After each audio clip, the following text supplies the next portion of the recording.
Alright, hey guys, me again, you know who I am, and today I'm here to talk about Khora. So, I don't know, so if you're subscribed to me, you would have seen a post I made that had a huge list of Khora bugs / issues that I posted, and I wanted to wait for Khora's rework before I even made a video about it, so that's why I posted them there instead of, making an actual video about it. Maybe I thought everything would be fixed as soon as the rework came out and Khora would be great. Nothing wrong with Khora. But no, Khora still has issues. And I'm going to talk about those issues before I talk about the rest of Khora's kit. But first, there's a bug I need to show you that's been with since Khora 1.0. And it kind of kills any creativity you can sort of have with Khora. So, here's the thing. So there's this bug with the loyalty system when you use kubrows and kavats. And this bug completely discourages any creativity you might want to have with, your choice companions. Because using Veneri with the helmet charger, for instance, it does really, really high damage, and that gives you a lot of access to burst self-sustain. But there's a massive problem here with that. So currently there's a bug in the game where if Veneri dies, your loyalty goes down. And your loyalty essentially is your base damage for your kubrow and kavat. And this only really depletes when you leave your kubrow or your companion to die and don't revive it. That's the only way this ever goes down, which is why you probably never even noticed this if you even used kubrows or kavats, honestly. But I'm going to show you a bug. So let's take him out for a walk. Alright, so right now I'm in a Kuva Flood. I took Link health off both of my companions, off Veneri and off of Demeter, so they can die faster. And this is also a Kuva Flood, so enemy level is higher. Okay, so Demeter's down and Veneri is dead. The new Khora rework, you can actually just use energy to spawn Veneri back in, like I'm going to do right now. But okay, so Veneri is down again. And his loyalty actually went down, but there's also a second bug here. So he is down. Now I need to go down here, so I'm gonna let these guys hit me. If I press revive, Demeter is gone from the game. He is permanently dead. Now this only happens to kubrows and kavats. It doesn't happen to sentinels at all. So I'm gonna abort the mission here. And now you can see loyalties went down with Demeter. Even though he didn't actually technically, I didn't let him bleed out. That's when loyalty normally goes down. But as you see, when I died there, I couldn't do anything about him going down anyways because he was gone.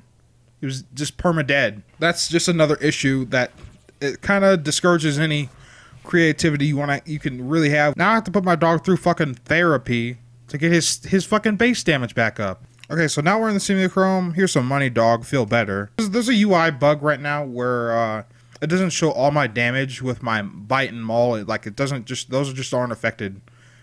Actually, it doesn't look like any of my mods are working in the mod page here for my helmet charger, but that's just a UI bug I found out. But here's the thing here.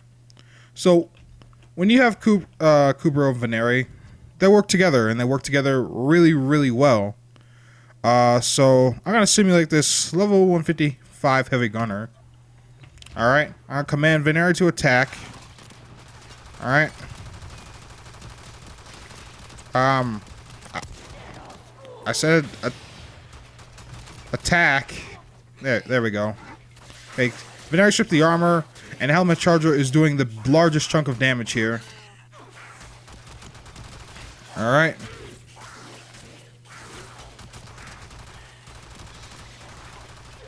Veneri actually does pretty good damage now that she's been switched from impact based cat to slash, and as you can see, those two fucking destroyed that level 155 heavy gunner.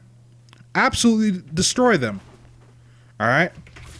See, so when those two work together, they work together really, really, really well. Now, once they fixed that bug with the loyalty system for kubrows and kavats, with that bug with Veneri, and the bug with, if you die while they are down, they're permanently gone. Once they fix those 2 bugs, I think Khora will be in a pretty good spot, and you can be pretty creative with her builds.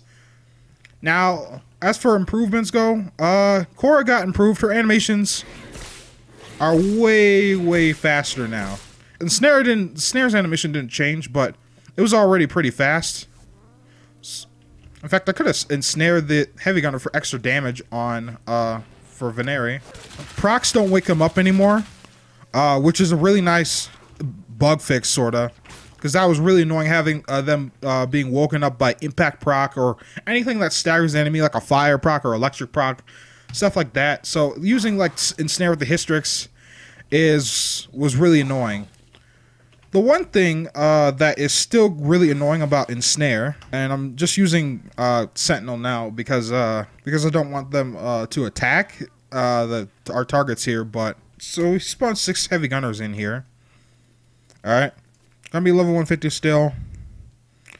All right, and I'm gonna ensnare. If I whip this original snare tagger, it actually makes it go faster, but it was actually pretty fast there, as you can see. But here's what I don't like. So, as you can see, the targets around the original target take reduced duration from the ability, and that's really deceiving. Also, the cast for Strangledome is instant now. But I really don't like the fact that they can just do that, because that's really deceiving. Now it was only 50% at first, where they only took half a duration of the ability, but like still, even them having just reduced duration on that is very misleading for people who don't know about that. I think once I change that to just be like the normal duration of the ability, I think that would be good ability. As that ability, Ensnare is pretty good. So it's the closest thing we have in Warframe that is basically like a Graviton Surge from Overwatch. Now Veneri's changed. Now Veneri is completely passive now. Alright? So I'm gonna use a Bombard this time. And Veneri has a bunch of different modes, and you press 3 to activate the different modes. So there's attack that you've seen already. Now switch to protect mode. Protect mode is still garbage. It still only works on like one guy at a time. You have to manually do it on every guy separately now. Instead of Veneri just being hard stuck on one opponent, but still. It still sucks for the most part. And healing mode is now affected by power strength or the aura. And I can command Veneri here to either heal myself by just pressing nothing, or on an ally that needs health, for instance. But I can see, even though I didn't command him, he's still healing Clam there. I can put the little marker over Clam's head, so he activates the aura whenever Clem is injured, and he's getting the healing from it. Also, when Veneri dies, even though you have a cooldown wait where Veneri will respawn. Now, respawn time is not affected by mods at all, as you would expect, but I can actually just use energy here. Just press 3 again, and that spawns Veneri back in. So you don't even have to wait the cooldown time. The only thing I want to note is that if you're trying to, self-sustain yourself, healing mode is not the way to do it. Alright, so I gotta show you this one. I'm not invincible, but first off, I'm gonna show you my mod setup on Veneri. Now, one thing I do want to say is, now that Khora's got her rework, Hunter Command is absolutely worthless if you want Veneri to target a specific enemy. And as good as health regen sounds, it's not that much. And there are better ways to heal Veneri, now that Pack Leader works especially, so, and Animal Instinct work on Veneri. So that's all good and dandy. So don't worry about Hunter Command. Hunter Recovery. Now, this is what heals you. This is basically the opposite of Pack Leader, where you heal your companion with melee attacks, they heal you with melee attacks. And this is much better in attack mode for self-sustaining yourself, because it does a large portion of the damage, especially when you have a maxed out maul and a maxed out bite. Really good damage. A lot of burst self-sustain here. So I'm going to show you this against this level 55 heavy I think he shot 2 rockets. No, I just need the 1. But I'm going to survive this. Now, attack mode. And melee. And all my health is back. That's going to be much faster than a 50 HP per second heal. And especially if you have another kubrow or something like that. Or if you have another companion. Granted, when those 2 bugs get fixed. That will just be a lot of burst self-sustain. That's what kind of makes Khora quite survivable, even though she's kind of built like a fucking cartoon character and she's pretty small. With Strangle Dome, I need to show you this with multiple enemies. But Veneri's slash proc seems to just gonna be kill that bombard, but they do take 4 times damage from Veneri when they're ensnared, and I have the Strangle Dome up. So that's something to note. But Strangle Dome is... all the bugs with Strangle Dome have been fixed, and the cast time is instant. And it doesn't make nullifiers fucking invincible anymore. So that's something to note. Here's the 6 heavy gunners. Cast this. And if I just hit them with Whip Claw, all of them take damage from Whip Claw. Just something good to know.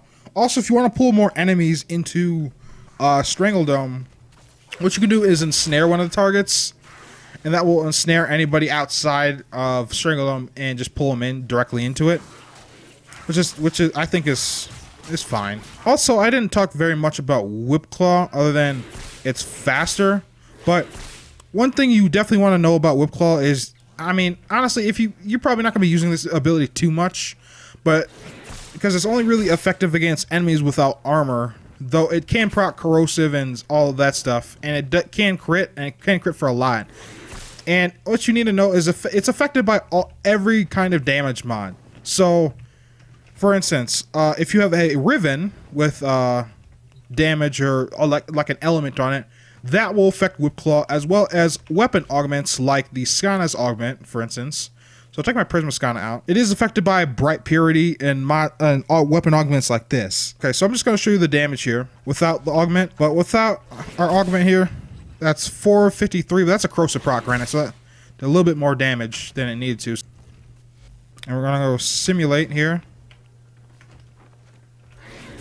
That did 616, so that's immediately more damage with the Bright Purity augment on. So what Whip Claw is not affected by is Shattering Impact. So I'm going to go ahead and bring out my Shaku here. On my Shaku, I always have Shattering Impact here, but this is what I have on my Shaku. And if I swap this to a Butcher, and if I just go ahead, whip this target, I didn't kill the other one.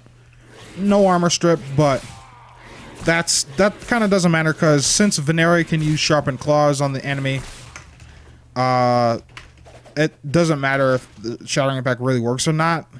So with Veneri's help, Khora kind of has an armor strip right off the bat. Khora is kind of form intensive, but once they fix those bugs with Khora, I think Khora will be in a great spot. And in fact, it might even become my favorite frame, because Khora, I feel like, is the right amount of usefulness, but also gimmicky, stupid garbage. So anyway, guys, I want to thank you guys for watching. I hope you guys enjoyed, and I'll catch you guys next time. Peace. On the complete flip side, I don't know if you guys care about Conclave or farming easy rep, but if you do care, Khora is absolutely fucking busted broken in that mode, where Veneri one-shots everybody. The only drawback to playing Khora is that she's really, really unbearably slow.